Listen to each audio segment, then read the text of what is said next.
All right, welcome to the Bryce Eddy Show. So, hey, today my guest is I think, former law enforcement. He's going to correct me on his whole story, but Michael Letts, who is really created an organization that is providing gear for the police, very vital gear for the police. And we're going to talk about that. We're going to talk about law enforcement and everything that's going on and going wrong and how we can help them. Michael, how are you, sir? Doing great, Bryce. It's always a privilege and an honor to be with you, and thank you for the opportunity. And yeah, we've been in law enforcement for 32 years. Actually, still in law enforcement for that matter. But we're also serve as a chaplain for all across the country for federal, state, local law enforcement agencies around the country. So Excellent. I'm kind of getting a little old to run after people, to be honest with you, Bryce. Yeah. At some point, you gotta move into a senior role, and That's correct. yeah, and an advisory capacity, and all those sort of things because they need your wisdom.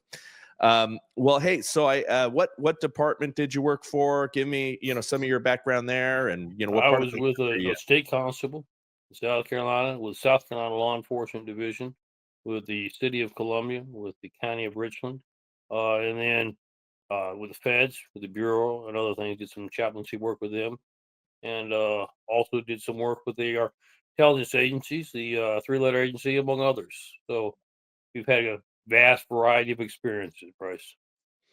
Awesome, awesome. Well, I never served. I only served in a security capacity, and did that and helped train officers over the years because of my mixed martial arts background and Brazilian jiu-jitsu. And so I got to, early on in the days, work with some of the LAPD guys in arrest control and developing some of that curriculum, and then got to be part of an organization that was training former military vets, guys recently off deployment, for certificates in the security world, so like executive protection and general physical security, and got to hone my craft, which is making sure these guys know how to use their hands. And Eh, you know Vital. yeah, it is, and as a part of that, I got to see really what came into law enforcement over the last 15, 20 years, in terms of how they just took tools away, really undermined law enforcement at such a radical level, and so I became really fascinated by policing, and by what it takes to have a good solid police force. And boy, it's a harder job than it ever has been, and Yes. there is, in many communities, zero support for the guys in blue, and you see just the terrible morale that has been as a result of that. You've seen what happened during the George Floyd stuff, and so I'd love to get some of your perspective on that, because I mean it is awful out there for a lot of these guys, and so I'm excited to talk to you because I know you're helping with that. Well, let's kind of put it in perspective, Bryce. There's a couple things you said I want to pick up on. But first of all, let's talk about where are we at today in law enforcement. Well, you know what happened over the last 4 years where we demonized law enforcement, I think is a good word for it, with the Biden Yeah. administration, among other things. And we'll talk about some of the demonization in a moment. But here's the statistically where we're at. When Biden came into office, we had roughly 1.4 million sworn officers across the country. We're down to 700,000 now. That's almost a half of what we're Wow. supposed to be in the country. I And didn't here's the realize. real problem, Wow. Bryce, is we did such a fantastic job, and I'm being facetious, with the previous administration of demonizing law enforcement. Nobody wants to be involved. Nobody wants to carry the badge anymore. So while we're down, the ability to recruit and hire and bring in new people is almost impossible at the moment. You don't have young people. You don't have people that are interested at all. Why would you want to be involved with a profession, Bryce, when you're ultimately having to put down your life, be willing to have your life taken if necessary, give your life for somebody else who, quite frankly, probably doesn't like you, probably doesn't, support what you do. And Right. you're working in an environment where you're subject to criticism. You have one of the things I want to pick up on that you said, some of the teaching that you do with agencies. We're taught how to perform, how to take down personnel, etc. Then you have bureaucrats in elected office or in departments. When I say departments, like the county manager, the city manager, etc. They want to adopt policy and tell you how to perform your job. They've never worn a badge a day in their life. They've never been in a life and death struggle situation, and Yeah, yet they want to issue regulations that if you don't use you can't use the right hand when you're involved in this. You have to use the left hand. Here's what people don't understand: when it's a life and death situation, I'm not worried about whether I'm using the right or left hand. I want to make sure I'm the one that's going home and not the assailant that I'm trying to take down. So it makes it so difficult to do their job. We don't pay them very much to begin with, to be honest with you, Bryce.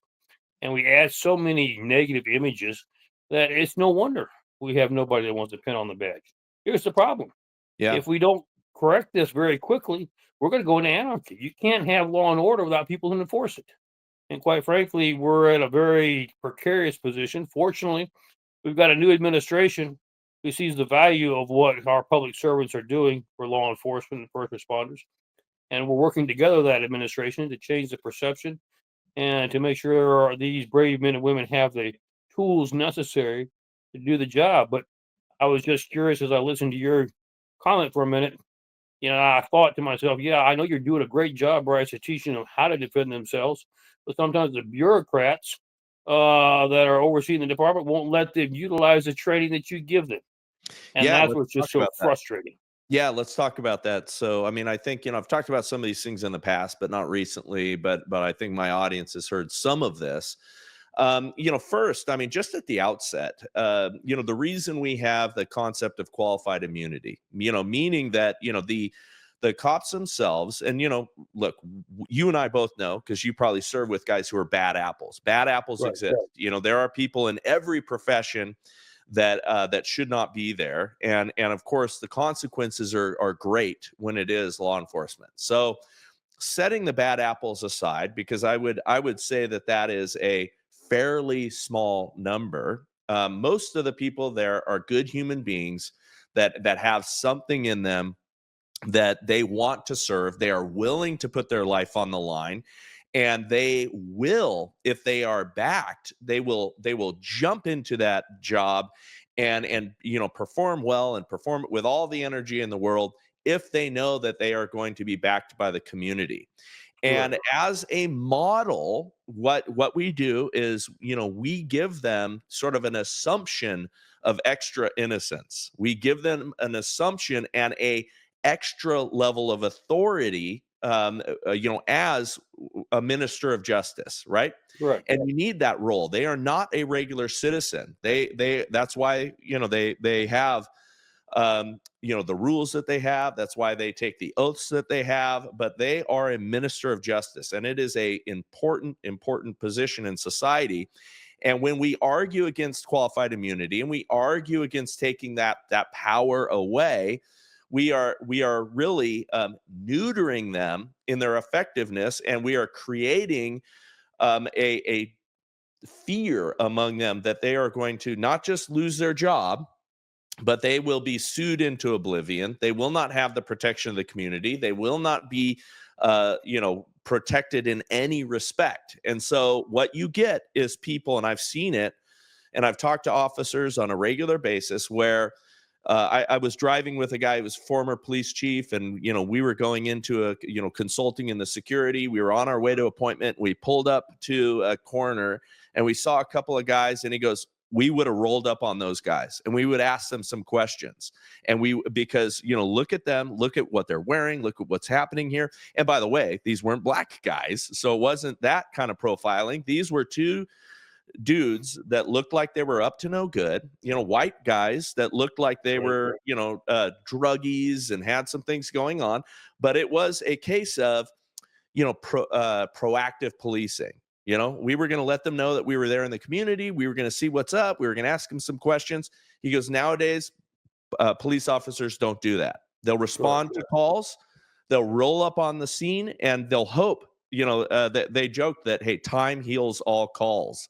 So if they don't get there in time or they get there slowly, well, maybe the problem went away, and then I don't have to intervene and put my job and my life and everything at risk. And we've got that kind of a malaise because of low morale and the way we treated these officers. So not only are we down 700,000, but we've got a lot of guys that are hanging back inappropriately and not Right. policing the way that they should because they don't have a backing.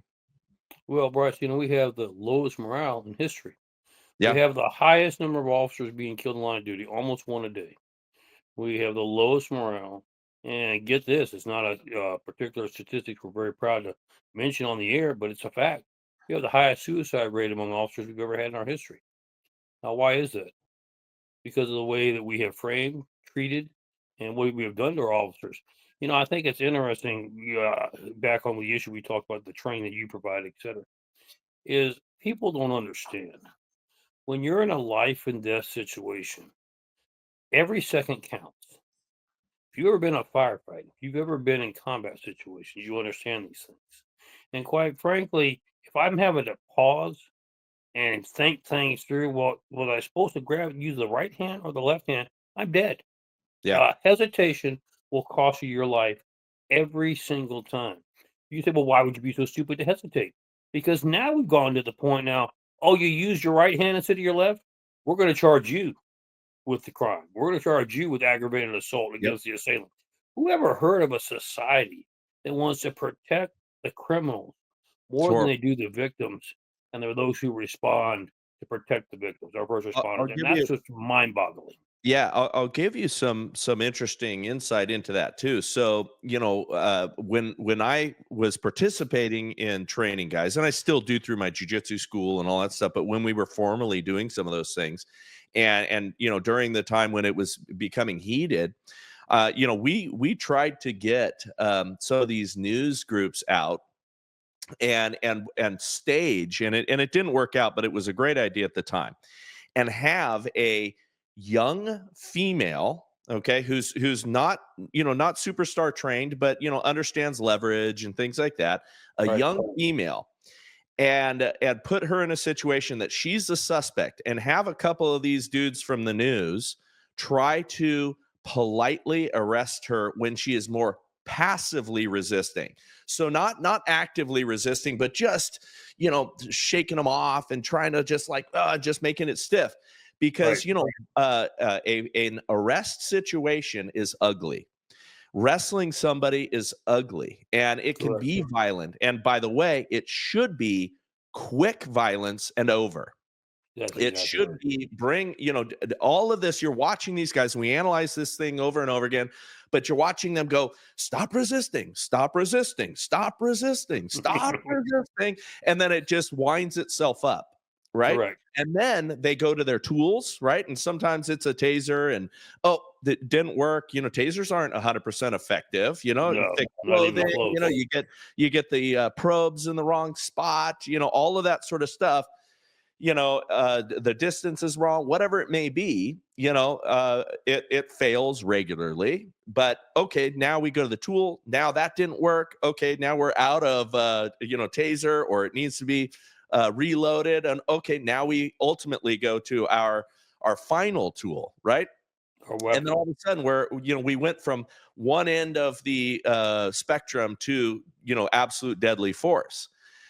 And so, I was an advocate of, these guys need to train. They need to train regularly. They need to make it a part of their life. And the departments need to suck up the workers' comp exposure and everything else. But these guys need to train. They need to get to the point where they can very quickly, very safely, but with enough violence to make it happen, get somebody down, arrested, and in handcuffs as soon as they start to resist. Once Correct. the verbal interaction is over, once the de-escalation has failed, once all that's done and you need compliance, it needs to be quick and over, before the cameras come out. And by the way, you can do it. I can do it. I can take somebody down to where it looks relatively smooth, but I've got 30 years of training, so we're missing that. And these knuckleheads on the police commission or the bureaucrats or the city council, that won't allow us to use carotid artery chokeholds and all the things that are super quick and effective. By the way, Correct. a chokehold, I could choke somebody unconscious in about 3.5, 4 seconds. And again, I'm good at it, but let's say it takes 7 seconds or 8 seconds for somebody that doesn't have it down. They will wake up in handcuffs and have a reset to their brain, and the fight is out of them. And all of a sudden they're like, whoa, what just happened? And it Exactly. is over. And the fact that we took that away and we're gonna, beat them up or tase them instead just makes no sense. Makes no sense. And again, back to this whole aspect, Bryce. These are people talking about those that are setting policy. The vast majority of them have never even worn a badge, much less been engaged in any confrontational or Never any real experienced policing violence. work. They've never And I've experienced a been, shove. yes, exactly. I've been on so many, calls across the country. And I remember reviewing one. We had a young lady in Louisiana, an officer. She was severely beaten by the assailants. And I looked at the tape, the body cam, and I looked her in the eye. I said, "Why did you hesitate? You Yeah. drew, you hesitated, then they disarmed you and beat you. Why did you hesitate?" She said, "First thought through my mind, if I pull the trigger, am I going to jail because they're going to try to say excessive force? Am I going to lose my life? Am I going to lose my savings because I have to defend myself?" And I'm thinking to myself, this is no way to treat people that we pay them so little. We ask them to do what nobody else wants to do. Law enforcement deals with the worst of the worst day in and day out. You give them a job nobody else wants to do, and we can't provide them the support and the Yeah. moral support, the morale to be able to fulfill the job so that we're safe on the street. Something's got to change. And it's got to change now, Bryce. I agree. I agree. Yeah, no, I mean, you can tell I'm passionate about the topic because, I've seen it over and over again. And I've talked to some of these guys that, are looking for any way that they can get out of the job.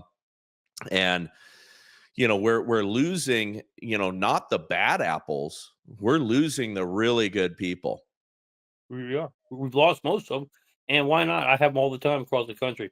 I got 3 more years till I can retire, and I Yep. make the comment, "I've got 30 some years. I could have retired a long time ago. Why do you wanna get out now?" I'm counting the days. I dread this. I keep asking myself, "Should I go ahead and get out now and just forfeit my pension?" Many of them have done that, even in New York, just walked away Yep. from their pensions just to be able to for their own sanity. And the Well, reason why is because not only is it that the community doesn't support them, and I'm talking about to the media, the bureaucracy doesn't support them, and they make it so difficult to perform the task. It's a no-win situation for them, and they're saying it's not fair to my family. And quite frankly, Bryce, they've got a point. It's hard for me to argue that. yeah, yeah, no, they do. I mean, they absolutely do. And the real dark part, you talked about anarchy, and we are rapidly descending into that in some of these places. Well, what happens is at some point, justice is going to rise up, and the problem is what you will end up having is the equivalent of mob bosses or just local enforcers will be the ones that actually minister justice. and Correct. and so you're going to have you'll go through a period of anarchy, but then you're going to have a just true kind of community thing that goes on. That ultimately, when that gets in place, that may not be the worst thing in the world, but it is not the best thing in the world. What we want is an effectively run, healthy police department, which will suppress crime being in the area. The more police, the less crime. And you have that going on, then you're not going to have to go and beg a local mob boss Right. or collect the guys or put yourself at risk because you've got to go take care of something. Oh, you're exactly right. We started Invest in 1993, Bryce. I served in public office and have served for 32 years on council. And quite frankly, so I know what it's like on both sides of the aisle. I know what it's like from an elected standpoint to have to try to fund law enforcement. The problem, you say, why isn't this not automatic? What we're fixing to talk about. You have to understand. Now, I believe very strongly in the philosophy that the Constitution only requires we do certain things. Provide for the common defense is the first thing. So Yeah, those things listed in the Constitution is where our tax dollars need to go. that's right. Once they're adequately funded, we either need to quit taking any more taxes, or then we can decide there's other community-oriented events that we can support, but never at the cost or the expense of what our primary goal and objective is. But that's my philosophy. Most members in public office say, "Well, now how do I? This is kind of nice. How do I continue to get reelected?" Well, you got to appeal to the masses. So you get $100 in, you're figuring out instead of giving it to where it needs to go first and seeing whatever's left over, dividing it up. No, we're going to stretch that $100 to as many constituency groups as possible, make them feel indebted that they need to support me the next election time. And that's how it works. And that's why we get into situations where we have agencies without proper equipment, proper That's right. training. You and I haven't even touched on the standpoint PTSD. We've got, in fact, 80% of law enforcement officers are prior military. Yeah. And quite frankly, there's a lot of that out there. I mean, I'm not saying PTSD in a negative sense. Look, when you go through these kind of circumstances, whether it's in combat, whether it's in the military, whether it's on the lines of your community as a law enforcement officer, it affects you. I'm sorry, there's not anybody that it doesn't affect. We That's should right. be making sure that we provide the counseling necessary to keep their well being and to make sure that they're fully able to function. We don't even think about that for our first responders. That's the last thing on the list. It just goes to show you how much we care about it and we think about it. We really don't.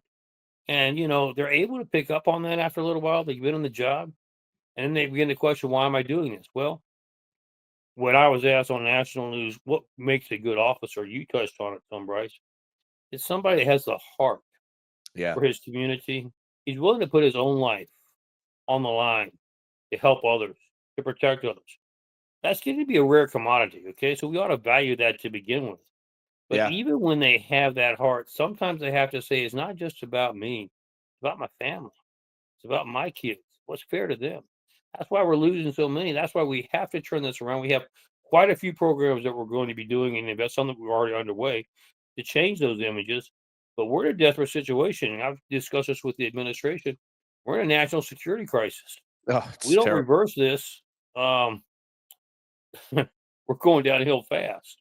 And quite Well, yeah. frankly, we're still going downhill even with the Trump administration.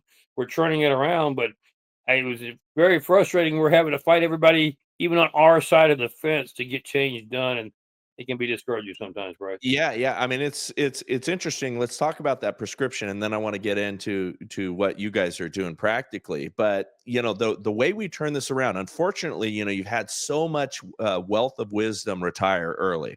Correct. So many guys. So if we wanted to take the streets back right now, we've spent the last couple of decades hiring little ninnies and hiring a lot of women and things like that. And there are women DEI. yeah, there are women that can do the job, but they are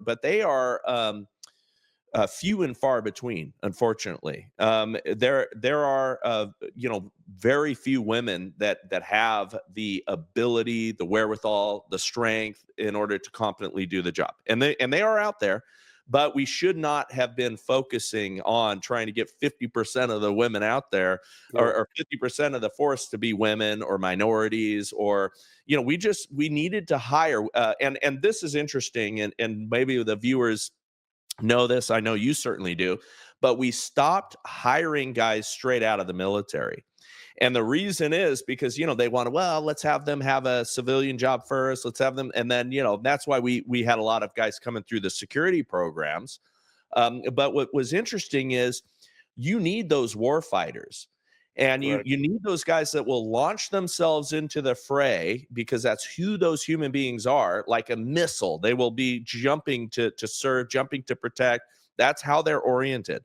Then what you do is you take that core, because you cannot teach that.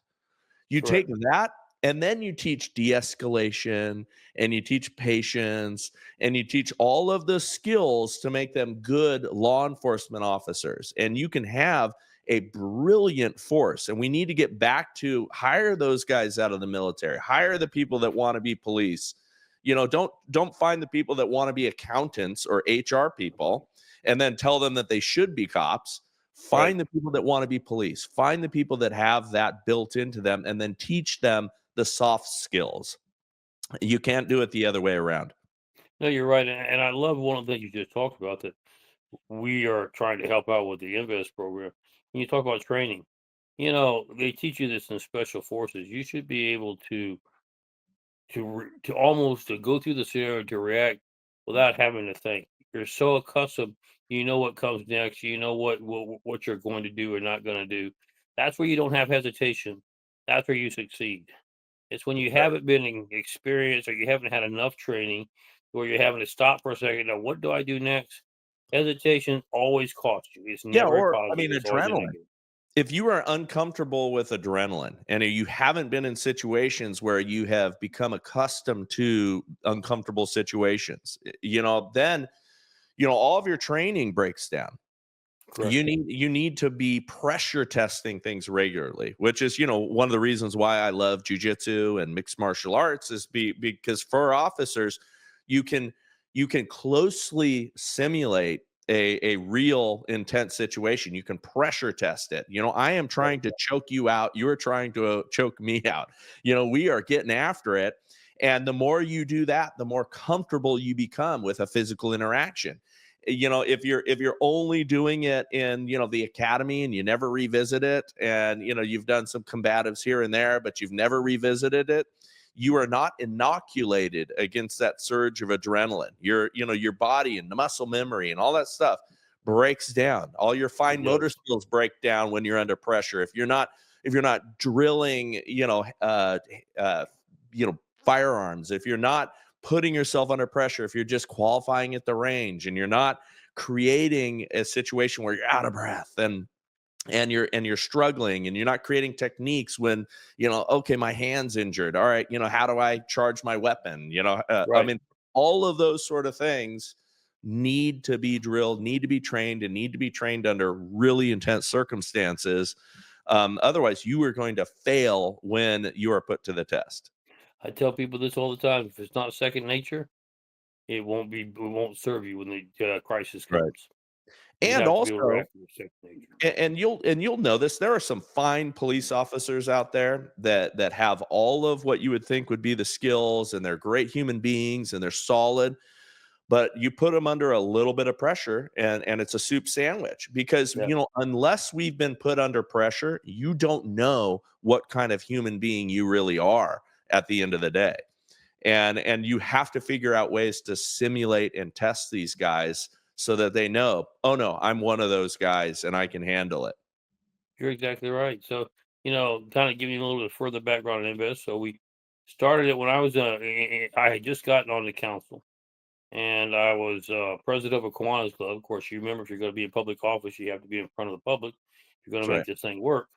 And so we had a speaker that didn't show up. But because we had a speaker that didn't show up, I called the chair, who's a friend of mine, and said, "Hey, send me somebody that's just out of the academy or a deputy.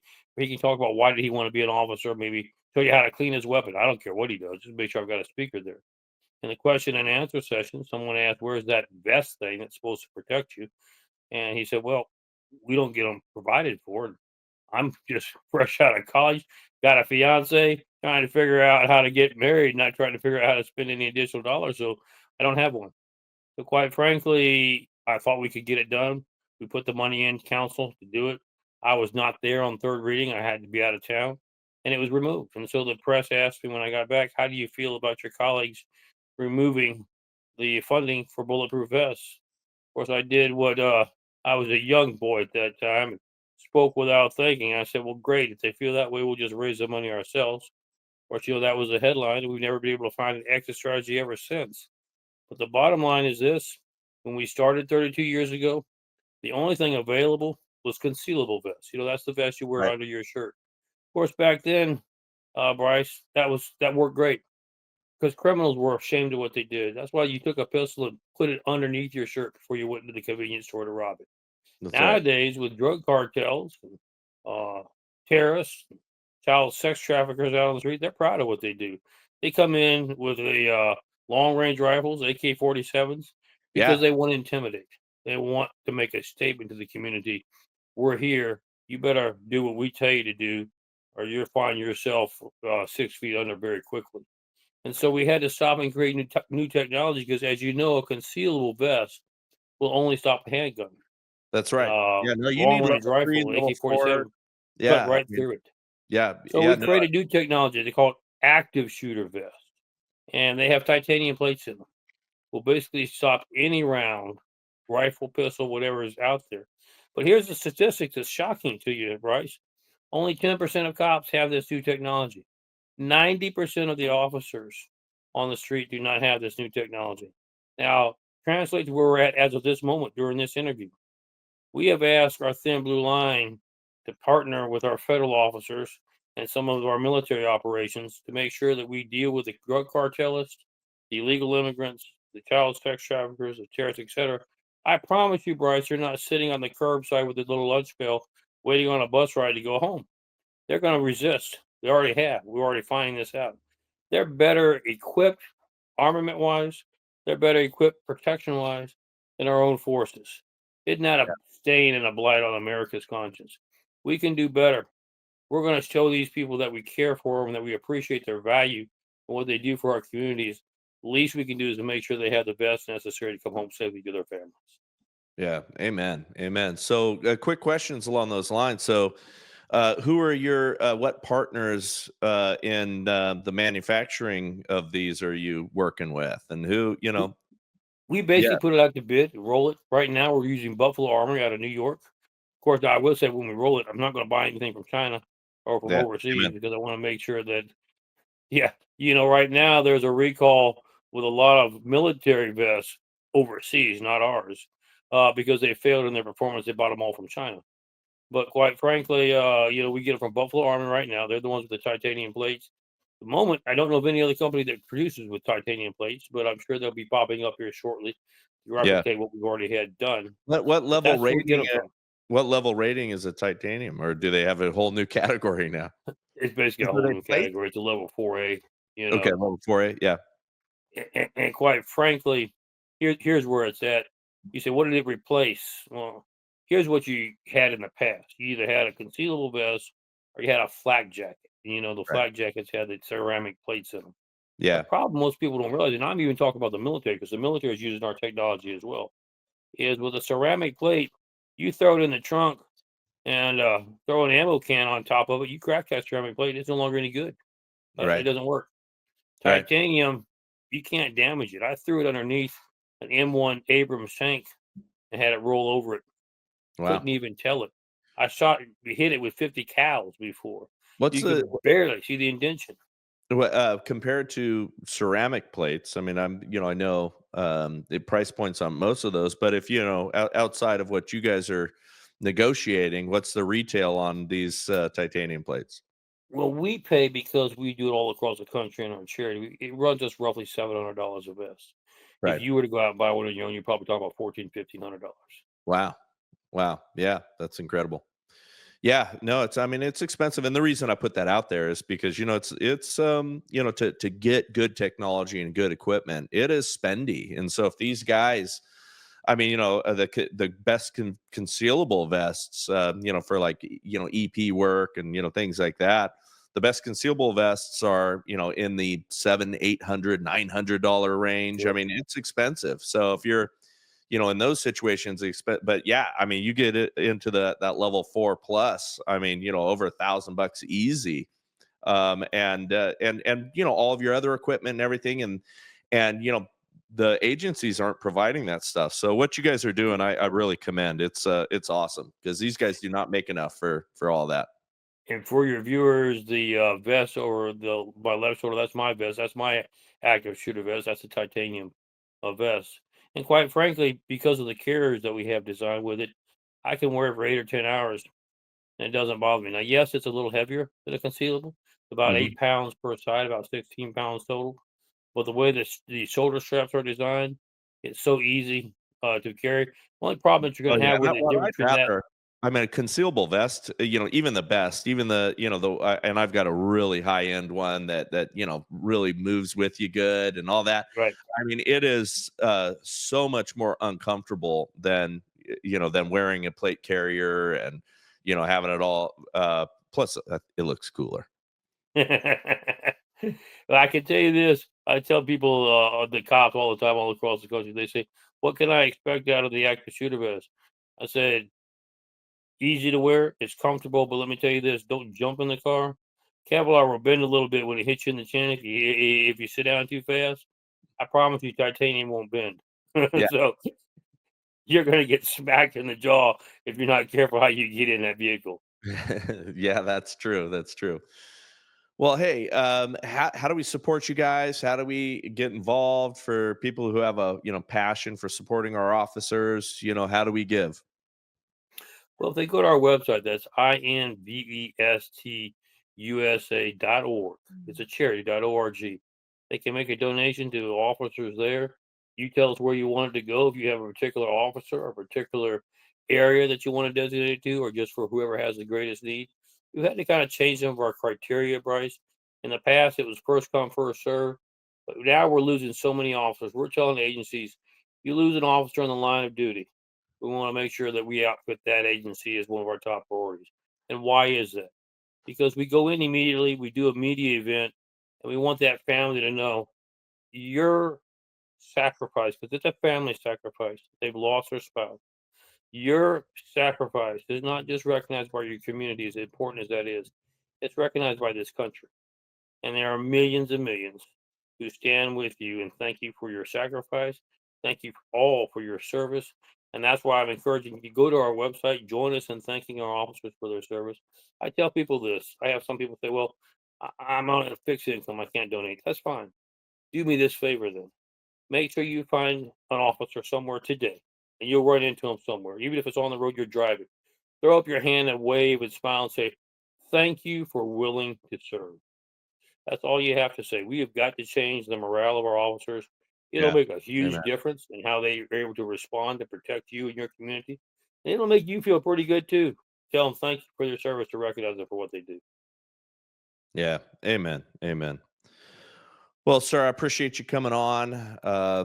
Keep up this work; it is so vital, and we've got to turn this around. And I hope we're able to do it in time, because we really just decimated our police force, and it is going to be a while before we can pull it out of kind of that depths of despair. So, thank you for this work, and I appreciate you coming on.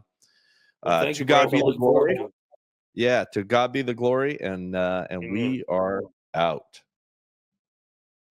Hey, thank you for watching or listening to this show. If you are someone who listens to us on the podcast apps, please go to our Rumble channel. Even if you're not going to watch us there, we'd appreciate you hitting subscribe. We want to boost those numbers up and make sure that that channel continues to grow. But again, thank you so much for listening to us.